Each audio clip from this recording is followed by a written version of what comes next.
എനിക്ക് എനിക്ക് കഴിയില്ല മോളെ. ഇന്ന് തന്നെ ഞാൻ കാരണം ഹരി.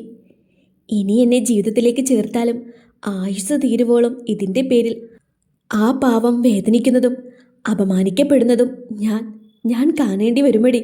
എനിക്ക് വയ്യ. എനിക്ക് പറ്റാഞ്ഞിട്ടാ. എന്നെ ഒന്ന് മനസ്സിലാക്ക്. കൈകൂപ്പി നിൽക്കുന്ന പാറുവിനെ സീതയും അജുവും അമ്പരപ്പോടെ നോക്കി. വിവാഹമെന്ന് കേൾക്കുമ്പോൾ അവൾ എങ്ങനെ റിയാക്ട് ചെയ്യുമെന്ന് നല്ല പേടിയുണ്ടായിരുന്നു. ഹരിയുടെ ആശങ്ക വെറുതെ ആയില്ലെന്നതുപോലെ പാറുവിൻ്റെ നിസ്സഹകരണം. ഹരിയുടെ പേര് പറയുമ്പോൾ അവൾക്കുള്ളം വേദനിച്ചത് സീതയോ അജുവോ കണ്ടില്ല. താൻ കാരണം തൻ്റെ പ്രിയപ്പെട്ടവർ വേദനിക്കരുതെന്ന് കരുതുന്നതും സ്നേഹമല്ലാതെ മറ്റെന്താണ്? എടി ചേച്ചി, ഹരി എത്ര മോഹിക്കുന്നുണ്ടെന്നറിയോ നിന്റെ കൂടെ ഒരു ജീവിതം. ഇപ്പോൾ അവൻ്റെ മനസ്സിൽ അത് മാത്രമേ ഉള്ളൂ. അങ്ങനെയുള്ള അവനോട് ചെയ്യുന്ന ക്രൂരതയല്ലേ ഇത്? നീ ഒന്നുകൂടെ ആലോചിച്ച് നോക്കടി. സീത ദയനീയമായി പാറുവിനെ നോക്കി. വേവുന്ന അവളുടെ ഉള്ളം അറിയാഞ്ഞിട്ടല്ല, ഇതറിയുമ്പോൾ ഇതിനേക്കാൾ ആഴത്തിൽ മുറിപ്പെട്ട് വിങ്ങുന്ന ഹരിയെക്കുറിച്ച് ഓർത്താണ് സീത പറഞ്ഞത് മുഴുവനും. അവനുള്ളിലെ ആഗ്രഹത്തിൻ്റെ തീവ്രത ആ മിഴികൾക്കുള്ളിൽ കണ്ടതാണ്. സീതയ്ക്കൊരു തളർച്ച തോന്നി. നീ പറഞ്ഞു മനസ്സിലാക്കണം സീതെ ഹരിയെ. നീ പറഞ്ഞാൽ ഹരി കേൾക്കും. ഞാനെന്ന വിഴുപ്പ് ഭാണ്ഡവും പേറി ജീവിതം മുഴുവനും നരകിക്കാൻ വേണ്ടിയിട്ടാണോടി ഹരിയെ? പാവല്ലേ അവൻ. പാറുവിൻ്റെ നിറഞ്ഞ കണ്ണിലേക്ക് നോക്കി സീത ഒരു നിമിഷം നിന്നുപോയി. സ്നേഹിക്കപ്പെടാനുള്ള അടങ്ങാത്ത ത്വര അവൾ ആ മിഴിക്കുള്ളിൽ നിന്നും തിരഞ്ഞു പിടിച്ചിരുന്നു. അതവളെ കൂടുതൽ വേദനിപ്പിച്ചു. എന്താടി ചേച്ചി ഞാനവനെ പറഞ്ഞു മനസ്സിലാക്കേണ്ടത്? അവൻ അത്രമാത്രം നിന്നെ സ്നേഹിക്കുന്നുണ്ടെന്ന് നിനക്കറിയില്ലേ? അങ്ങനെയുള്ള ഹരി ഞാൻ പറഞ്ഞാൽ നിന്നെ മറക്കുമെന്ന് നീ കരുതുന്നുണ്ടെങ്കിൽ നിനക്കവനെ ഇനിയും മനസ്സിലായിട്ടില്ല. സീത പാറുവിനെ പിടിച്ചുലച്ചു. ഞാൻ വേണ്ടടി അവന്. എനിക്കതിനുള്ള അർഹതയില്ല. പാറു മുഖം പൊത്തിപ്പിടിച്ചു. അജു അവൾക്കരികിൽ വന്നു നിന്നിട്ട് അവളെ പൊതിഞ്ഞു പിടിച്ചു. കരയണ്ട വല്യേച്ചി. എനിക്ക് ജീവനുള്ളിടത്തോളം കാലം ചേച്ചിക്കും മോൾക്കും ഞാനുണ്ടാകും. പക്ഷേ അതുമാത്രം പോരല്ലോ. എൻ്റെ ചേച്ചിക്കും വേണ്ടേ ഒരു ജീവിതം? സ്വന്തമെന്ന് അഹങ്കാരത്തോടെ പറയാൻ ഒരാൾ. അതിന് ഹരിയേട്ടനല്ലേ ചേച്ചി എന്തുകൊണ്ടും അർഹിക്കുന്നത്. അത്രമാത്രം സ്നേഹം കാത്തുവെച്ചിട്ട് ഇനിയും ആ പാവത്തിനെ കൊന്നു കളയുന്നത് പോലെയുള്ള ഈ തീരുമാനം അതിനി വേണോ ചേച്ചി? അജുവിൻ്റെ കൈകൾ പാറുവിൻ്റെ തോളിൽ തഴുകി തലോടി. അമ്പലത്തിൽ തനിക്കൊപ്പം ഹരിയെ കൂടി പരിഹസിച്ച കാഴ്ചകളെ എത്ര ഒതുക്കി പിടിച്ചിട്ടും പാറുവിന് മറന്നു കളയാനാകുന്നില്ല. ജീവിതകാലം മുഴുവനും ഹരിയ പഴി കേൾക്കേണ്ടി വരും. ആ ഓർമ്മ പോലും അവളെ നോവിൻ്റെ കൊടുമുടിയിലെത്തിച്ചു. ആർദ്രമായൊരു ചിരിയോടെ ഹരി അവൾക്കുള്ളിലെ മുറിവിൽ വീണ്ടും വീണ്ടും കുത്തി നോവിച്ചുകൊണ്ടേയിരുന്നു. അജുവിൻ്റെ പിടിയിൽ നിന്നും മാറി പാറു ഉറങ്ങിക്കിടക്കുന്ന ലല്ലമോൾക്കരികിലേക്ക് ചുരുണ്ടുകൂടി കിടന്നു. ഹൃദയം നുറങ്ങുന്ന നോവോടെ അജു എഴുന്നേറ്റ് പുറത്തേക്ക് നടന്നു.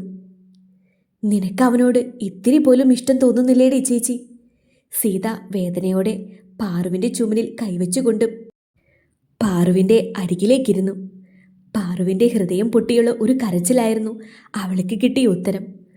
അടിമുടി ഉലഞ്ഞ് കരയുന്ന അവളോട് പിന്നെയും എന്തൊക്കെയോ പറയണമെന്നുണ്ടായിരുന്നു സീതയ്ക്ക്. പക്ഷേ ആ കരച്ചിൽ കണ്ടില്ലെന്ന് നടിക്കാൻ മാത്രം അശക്തയായിരുന്നു അവൾ ആ നേരം.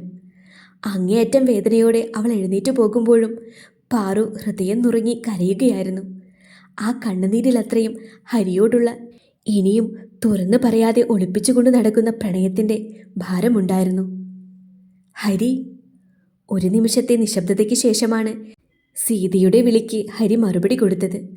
പറഞ്ഞോടി, ഞാൻ കേൾക്കുന്നുണ്ട്. പ്രസന്നമായ സ്വരം. ഒരു കരച്ചിൽ സീതയുടെ തൊണ്ടയിൽ തടഞ്ഞു.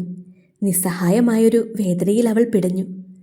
പാറുവിൻ്റെ അരികിൽ നിന്നും എഴുന്നേറ്റ് പോയ ഉടനെ ഹരിയെ ഫോണിൽ വിളിക്കുകയായിരുന്നു. അതെന്തിനാണ് അപ്പോഴങ്ങനെ ചെയ്തതെന്ന് അവൾക്കും അറിയില്ലായിരുന്നു. ഹൃദയം നൊന്തു പിടയുമ്പോൾ പലപ്പോഴും ചെയ്യുന്ന അതേ ശീലം അതിന്നും ചെയ്തതാണ്. നിമിഷനേരം കൊണ്ട് ആ നോവിന് മരുന്ന് പകരുന്ന അവനെ ഓർത്താണ് അന്നവൾ വേദനിക്കുന്നത് മുഴുവനും എന്ന് പറയാൻ സീതയ്ക്ക് കഴിഞ്ഞിരുന്നില്ല. സാരല്ലേടി, പാറുവിന് സമയം വേണമെന്ന് നമുക്കെല്ലാം അറിയാവുന്ന കാര്യമല്ലേ. നീ ഇങ്ങനെ ടെൻഷൻ അടിക്കാതെ. എല്ലാം മനസ്സിലായതുപോലെയുള്ള ഹരിയുടെ സംസാരം പിന്നെയും പിടിച്ചു നിൽക്കാനാവില്ലെന്നതുപോലെ സീത കരഞ്ഞു പോയിരുന്നു. കാരണം അവൾ പറയാതെ അവളെ അറിയാവുന്ന പ്രിയപ്പെട്ട കൂട്ടുകാരൻ്റെ ഹൃദയം ആ നേരം എത്രമാത്രം നോവുന്നുണ്ടെന്ന് അവൻ പറയാതെ അവൾക്കും അറിയാനാകും. കരയല്ലേടി, എനിക്കും സങ്കടാവൂട്ടോ. ഹരിയുടെ ഓർമ്മപ്പെടുത്തൽ. സീത വേഗം മുഖം തുടച്ചു. അങ്ങനെ അവനെ കൂടി വേദനിപ്പിക്കാൻ അവൾ ഒരുക്കമായിരുന്നില്ല.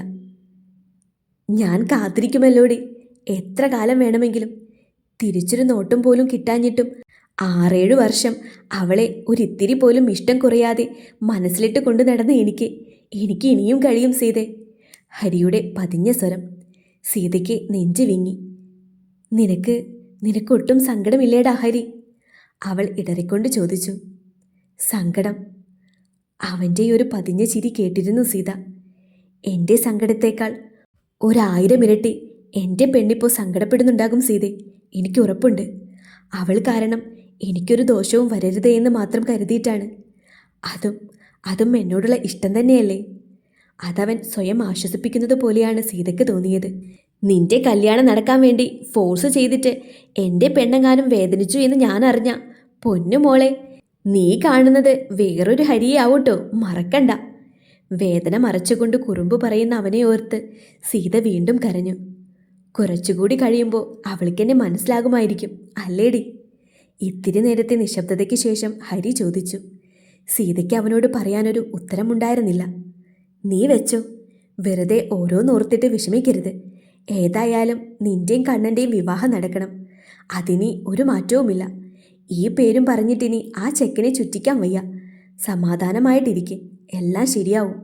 ഹരി അവളെ ആശ്വസിപ്പിച്ചു. കോൾ കട്ട് ചെയ്തിട്ട് ഹരി ഫോൺ കിടക്കയിലേക്കിട്ടു. കലങ്ങി ചുവന്ന കണ്ണുകൾ തോളുകൊണ്ട് തുടച്ച് നനുത്തൊരു ചിരിയോടെ അവൻ ആ തലയണയിൽ മുഖം പൂഴ്ത്തി വെച്ചു.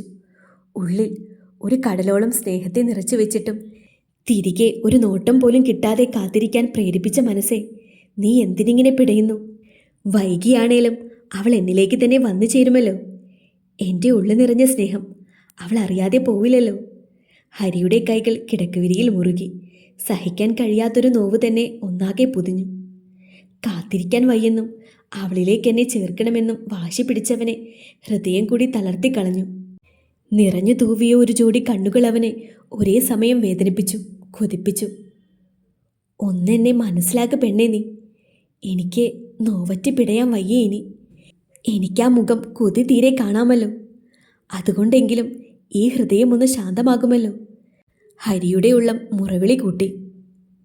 ഹരി വിളിച്ചു. ലേ കണ്ണേട്ടാ. തൻ്റെ ഫോണിലേക്ക് വന്ന കണ്ണൻ്റെ കോൾ എടുത്തയുടനെ ഹലോ പോലും പറയുന്നതിന് മുന്നേ സീത ചോദിച്ചത് അതായിരുന്നു.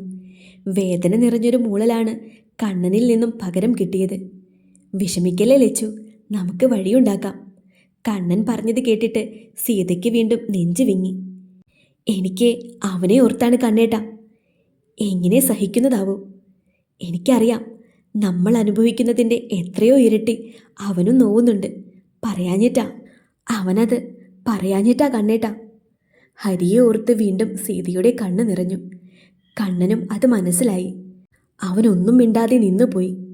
ഇത്രയും കാലം യാതൊരു പരിഭവവും കൂടാതെ സ്നേഹിച്ചവനോട്, കാത്തിരുന്നവനോട് അവളെ മറക്കാൻ എന്നോട് പറഞ്ഞേൽപ്പിച്ചിരിക്കുവാ കണ്ണേട്ടാ.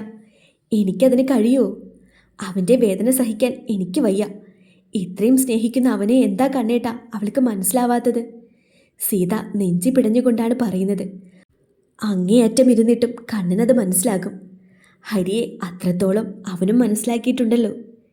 ഇത്രയും വേദന സഹിച്ച് നിൽക്കുമ്പോഴും അവൻ വിളിച്ചിട്ട് പറഞ്ഞത്, എടാ സീതയെ ഒന്ന് വിളിച്ചേക്കിട്ടോ, അവൾക്ക് നല്ല സങ്കടമുണ്ടെന്നാണ്. അവൻ്റെ ചങ്ക് പിടയുന്നത് പറഞ്ഞതേയില്ല. ഹരിയെ ഓർത്തുകൊണ്ടാണ് അപ്പോഴും കണ്ണനും വേദനിച്ചത്. ഇത്രയും കാലം കാത്തിരുന്നില്ലേ എൻ്റെ കുട്ടി? നെഞ്ചു നിറയെ സ്നേഹം നിറച്ചോണ്ട്. അതവൾക്ക് മനസ്സിലാവുമെടാ മോനെ. നീ അതിന് ഇച്ചിരി കൂടി സമയം കൊടുക്കടാ. മങ്ങിയ മുഖത്തോടെ ഇരിക്കുന്ന ഹരിയുടെ തലയിൽ തലോടി വരദ പറഞ്ഞു. ഹരിയൊന്ന് ചിരിക്കുക മാത്രം ചെയ്തു. കല്യാണം ഉടനെ തന്നെ ഉണ്ടാകുമോടാ ഹരി? സിറ്റൗട്ടിൽ ഇരുന്നു കൊണ്ട് പത്രം വായിക്കുന്ന കൈമൾ മാഷെ വിളിച്ചു ചോദിച്ചു. മുന്നിലുള്ള ഗ്ലാസ്സിലെ ചായ കുടിച്ചുകൊണ്ട് ഹരി എഴുന്നേറ്റ് കൈ കഴുകി. ഉണ്ടാകൂ അച്ഛാ. കണ്ണനിനി ലീവ് നീട്ടാൻ പറ്റില്ല. ഇന്ന് ജോൾസിനെ കാണാൻ പോകുന്നുണ്ട് ഞാനും കണ്ണനും. അവൻ്റെ മുത്തശ്ശിയുടെ ആഗ്രഹമാണ്. ഏറ്റവും അടുത്ത മുഹൂർത്തം തന്നെയാകും തിരഞ്ഞെടുക്കുക. ഹരി ടവലിൽ കൈയും ചുണ്ടും തുടയ്ക്കുന്നതിനിടെ പറഞ്ഞു. പാറുവിനെ നിർബന്ധിച്ചുകൊണ്ട് വരരുത് കേട്ടോ. ഒരുപാട് അനുഭവങ്ങൾ കൊണ്ട് മുറിവേറ്റ കുട്ടിയാണ്. ഇനിയും. കൈമൾ മാഷ് അവനെ നോക്കി. ഇല്ലച്ച, എനിക്കറിയാം. ഞാൻ കാത്തിരിക്കുമല്ലോ, ഹരി ചിരിയോടെ പറഞ്ഞു. സീതയെ കണ്ണൻ കൊണ്ടുപോയ പാറു തനിച്ചാവൂലേ ഹരി? വരദ അവനെ നോക്കി. ഹരി അതിനുത്തരമൊന്നും പറയാതെ ഒരു ചിരിയോടെ ഇറങ്ങിപ്പോയി. ഞാനുള്ളപ്പോൾ അവളെങ്ങനെ തനിച്ചാകും എന്നൊരു ചോദ്യം അവൻ്റെ ചിരിയിൽ ഒളിഞ്ഞു കിടപ്പുണ്ടായിരുന്നു. ആ, കൂടെ തന്നെ നടന്നിരുന്നേൽ എത്ര നന്നായിരുന്നു, ഇല്ലേ മാഷേ? വരദ മാഷിനെ നോക്കി. നടക്കുമടോ, നമ്മുടെ മോൻ അത്രയും മനോഹരമായാണ് പാറുവിനെ സ്നേഹിക്കുന്നത്. ഇനിയും അത് കണ്ടില്ലെന്ന് നടിക്കാൻ ദൈവത്തിന് പോലും ആവില്ല. പിന്നെയല്ലേ പാറു? ആത്മവിശ്വാസത്തോടെ ആ അച്ഛൻ മകനെ ഓർത്ത് അഭിമാനിച്ചു ആ നിമിഷം. 2 ദിവസത്തിന് ശേഷം ഒരു മുഹൂർത്തമാണ് കണ്ണന് കുറിച്ച് കിട്ടിയത്. കണ്ണനേക്കാൾ സന്തോഷം ഹരിക്കായിരുന്നു. അവനെ നോക്കുമ്പോഴൊക്കെയും കണ്ണനും സീതയും അജുവും സങ്കടപ്പെടുന്നുണ്ട്. അവന് പക്ഷേ ആ ഭാവങ്ങളൊന്നുമില്ല. പാറുവിനോട് പോലും ചിരിച്ചുകൊണ്ടാണ് ഓരോന്നും പറയുന്നത്. പരിഭവത്തിൻ്റെ ഒരു ചെറിയ കണിക പോലും ഇല്ലാതെ ഓടി നടക്കുന്നവൻ അവർക്കുള്ളിലെ മുറിവായി മാറിയിരുന്നു.